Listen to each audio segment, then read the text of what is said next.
Saudara-saudara, saudara-saudari yang terkasih dalam Kristus, setiap kali ketika kita masuki Minggu Prapaskah yang pertama, kita selalu mendengar bacaan tentang Yesus yang dicobai iblis. Yesus dicobai sebanyak 3 kali.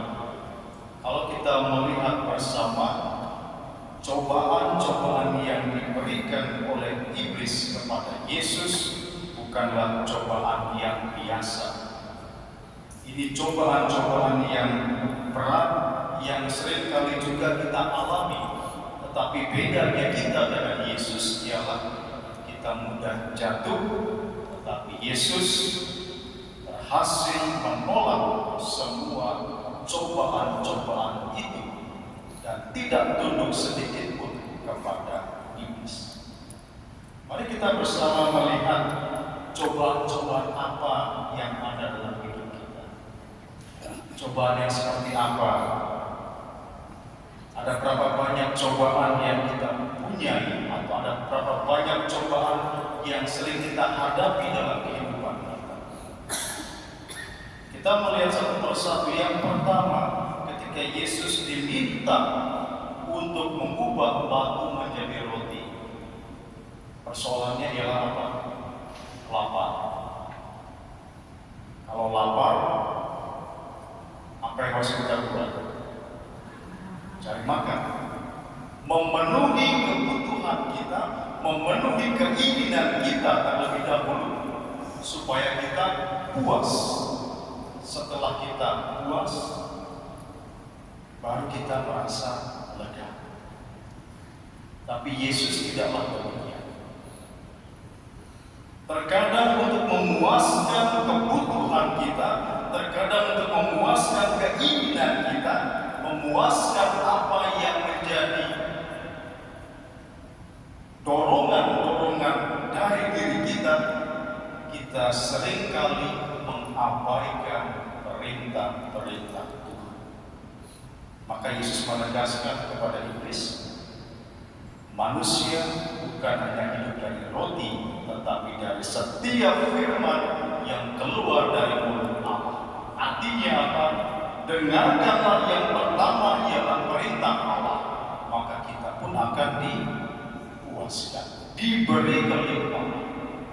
Dengar perintah Allah, maka kita akan diberi kelimpahan. Tapi yang seringkali terjadi apa? Kita bicara kepada diri kita sendiri apa? Hai diriku, dengarlah perintah. Jangan dengar perintah Tuhan. Kalau saya perintah keluar dari gereja dan jangan ke gereja, jangan ke gereja. Kalau otak kita bilang saya malas ke gereja, tidak datang ke gereja. Kalau pikiran kita mengatakan hari ini di luar makan enak, meskipun puasa, ya makan. Tidak peduli itu pantang puasa, tidak peduli.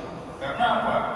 Kita mengikuti dorongan dan perintah diri kita sendiri, bukan apa yang diperintahkan.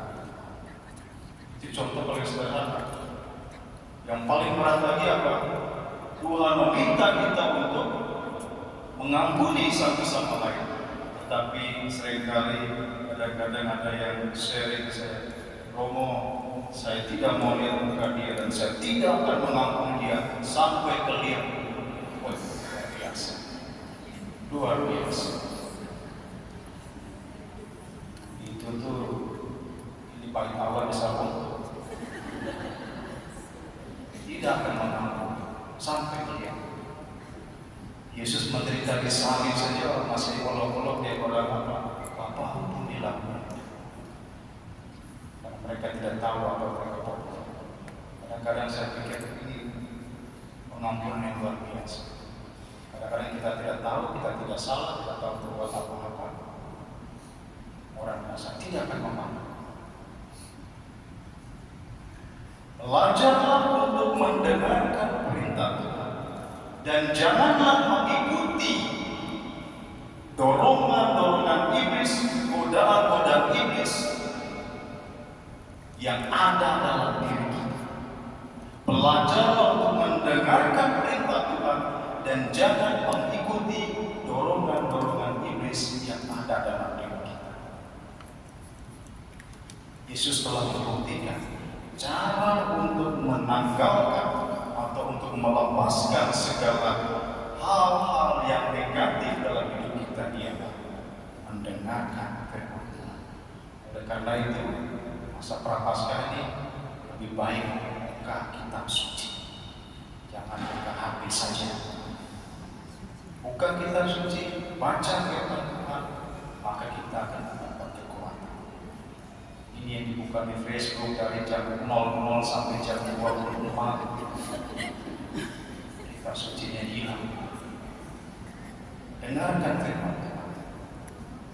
Cobaan yang kedua, ketika Yesus dibawa kepada di atas puncak bait suci, lalu diminta oleh iblis untuk menjatuhkan diri ke bawah, sebab ada tertulis tentang Yesus, dan Yesus menjawab kepada iblis, "Janganlah engkau mencobai Tuhan Allah." Bapak saudara-saudari, siapa yang pernah coba itu? Pernah atau tidak kita mencoba itu?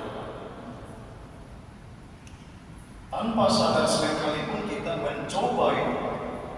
Kita merasa bahwa diri kita paling hebat, kita merasa bahwa diri kita tahu segala sesuatu. Akhirnya kita jatuh kepada cobaan untuk mencoba itu. Contohnya dalam keluh kesah kita, Tuhan itu baik, Tuhan itu Maha Pengampun, Maha Pengasih segala macam kebaikan, tapi lihat hidup saya ini huru-hara terus. Yang huru-hara itu Tuhan atau engkau? Kadang-kadang kita yang buat huru-hara, kita salahkan Tuhan. Tuhan tidak memberkati hidup saya. Saya hidup susah terus, saya menderita terus. Yang membuat menderita siapa? Diri sendiri. Tapi yang disalahkan siapa? Tuhan Allah. Tuhan tidak pernah menyalahkan umat. Meskipun Tuhan selalu disalahkan, tetapi Tuhan tidak pernah menyalahkan umat. Apa yang Tuhan bilang kepada kita? Datanglah kepadaku, maka kamu akan memperoleh kelegaan. Tuhan meminta kita untuk datang kepada-Nya, bukan untuk mencobai Dia, bukan hanya untuk mengeluh kepada Tuhan, tetapi datang dengan ketulusan hati, datang dengan niat yang tulus untuk berubah.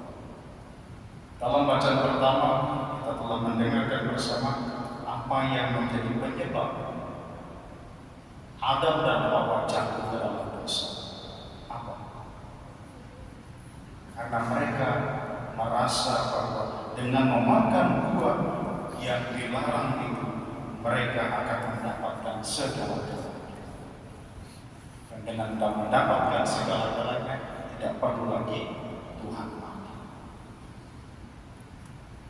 Saudara-saudara yang terkasih, kita diminta untuk berusaha meninggalkan godaan-godaan yang mudah menjerumuskan kita kepada sikap-sikap yang membuat Allah itu menjadi korban. Setiap perbuatan kita yang menjadi korban Allah, Tuhan. Tapi kita harus menjadikan Allah itu sebagai sumber kelegaan kita, di mana kita bisa kembali kepada Allah, di mana kita bersandar kepada Allah. Maka jangan mencobai Tuhan Allah. Dan yang terakhir, cobaan yang sering kali kita alami dalam kehidupan kita ialah kita meminta Tuhan Allah sujud taat kepada kita.